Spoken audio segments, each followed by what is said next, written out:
À chaque fois, ça se passe d'une manière un peu improvisée, c'est-à-dire qu'on travaille, et puis un peu comme la musique de chambre, chacun a son ressenti. Au départ, on prend nos marques un peu, on fait connaissance, à la fois avec l'œuvre et les uns avec les autres. Donc les échanges se mettent en place, on écoute beaucoup, et puis ensuite, il y a des décisions qui doivent être prises.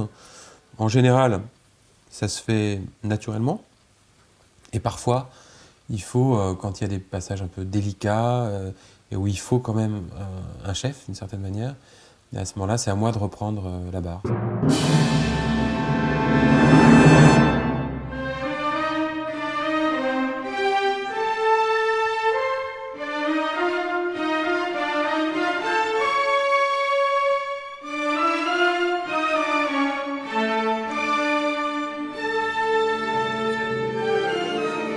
J'étais appelée à faire partie du projet quasiment au début, hein, et en fait ça a été une véritable révélation.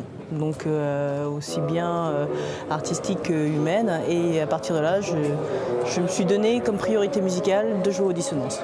Vraiment, donc c'était déjà il y a longtemps, c'était vraiment une petite formation, et puis là voilà.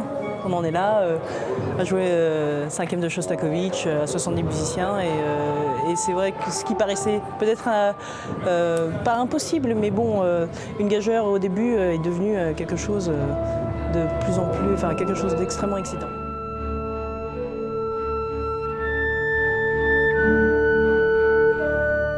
À chaque fois qu'on fait une première œuvre, le travail qu'il faut absolument faire, c'est plus qu'un travail personnel. Effectivement, c'est un travail de repérage, un peu de savoir à quelle partie, avec qui est-ce qu'on joue, et un apprentissage vraiment de la partie orchestrale en fait.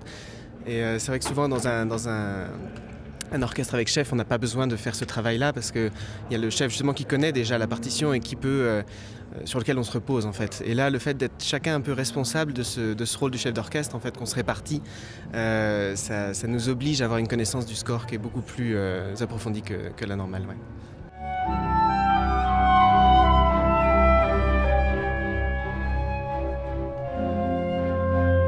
Faire de la musique sans chef, je me disais oui, pourquoi pas.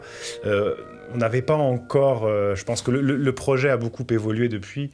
On n'avait pas forcément encore la prétention de pouvoir jouer les symphonies de Beethoven, même Shostakovich, Tchaïkovski ou même La Mer.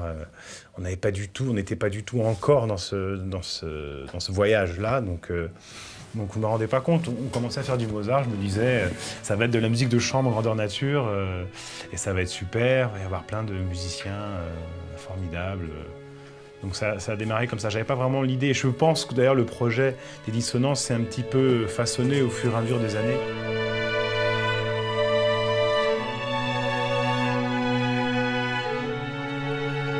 C'est-à-dire que ce qu'il y a de différent à Dissonance, c'est un outil unique. En fait, c'est un outil qui est modulable. C'est aussi, je pense que le casting, entre guillemets, n'est pas le même. C'est-à-dire c'est une question d'oreille. Voilà, c'est une question de tête, c'est une question d'oreille, une question d'envie.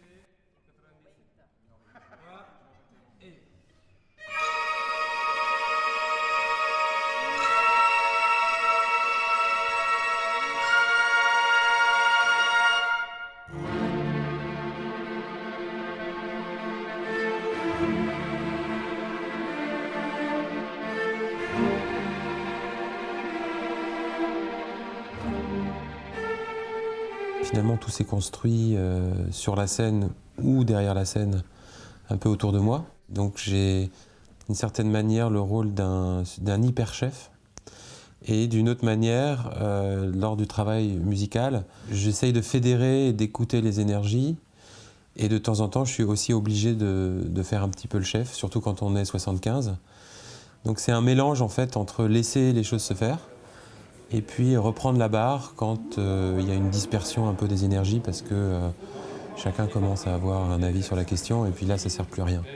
Mais en fait, il y a surtout une direction commune qui vient du fait que chacun a réfléchi, est amené à réfléchir sur la partition. Les conducteurs, ce qu'on appelle les conducteurs, c'est-à-dire les parties qui regroupent toutes les parties de l'orchestre, sont étalés par terre. Chacun peut en avoir s'il a envie. En tout cas, tous les chefs de pupitre. Les énergies circulent très très bien. Et c'est l'idée de ce groupe, en fait.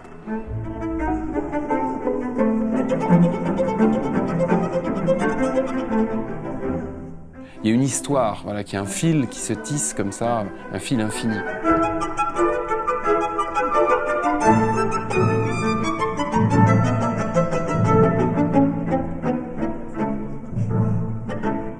C'est vraiment une correspondance entre les solistes et violon solo et les chefs d'attaque des pupitres et les solos là. Et tous est en contact, à l'écoute et bien sûr aussi en regard. Le plus important, c'est la bonne énergie qu'il y a ici. Et parfois, peut-être c'est difficile parce qu'il y a beaucoup de gens qui pensent différent. Mais dans 3-4 minutes, si on parle, on s'ajuste tout. Et c'est ça le plus important parce que comme ça marche bien la musique et on peut fluir tout. C'est bien, oui, j'aime bien. Chaque orchestre a ses particularités. Évidemment, là, il n'y a pas de chef. Donc, il va bien falloir qu'on trouve un terrain d'entente. Et ce terrain d'entente-là, il ne passe pas par cette espèce de statut du commandeur qui est devant nous. Il va passer par le jeu et par la musique. Mais je peux très bien, moi, aller m'adresser directement au basson, directement m'adresser au corps, ou aller voir les violonistes, etc. Où là, tout à l'heure, on parlait avec les cuivres ou les percus, de la disposition du son, de la rondeur du son, etc. dans le Shostak. Et c'est ça qui est super. Dans un orchestre, un chef est normalement censé faire tout ça. Il y a aussi autre chose qui se crée. On est content de se retrouver. Et c'est aussi parce que c'est pas acquis et que c'est pas, régulier. Enfin, voilà, qu'on n'est pas fonctionnaire dans cet orchestre. Donc, voilà, on a plaisir à se retrouver, ça se ressent. On sent qu'on crée une bulle. C'est toujours... Voilà, tous les orchestres ont une certaine forme de bulle qui est plus ou moins positive, d'ailleurs, sur le long terme. Nous, on se retrouve 5 fois par an. Donc cette bulle-là, je veux dire, tous ceux qui travaillent ici, c'est des copains. Il y a une osmose, il y a quelque chose de supérieur qui se crée par rapport à, voilà, je viens jouer. On crée cette petite bulle qui est géniale, en fait. Si c'était comme ça à chaque fois, ce serait super. Mais les dissonances, c'est parfait parce qu'il y a 4 ou 5 sessions par an. Et ça, quand tu veux, c'est incroyable parce que tu reçois les mails, tu vois, on joue l'additionnel le prochain mois, tu as immédiatement la force, il a bonne attitude pour aller, pour étudier, pour préparer tout.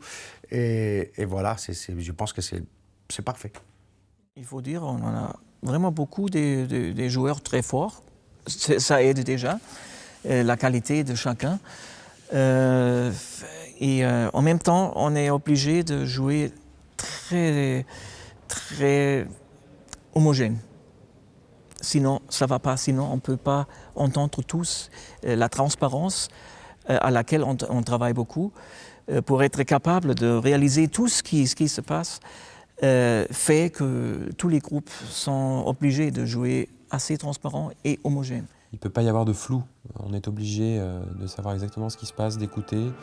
Ce qui fait qu'il y a rarement de problème de balance, en fait, même avec un orchestre très grand.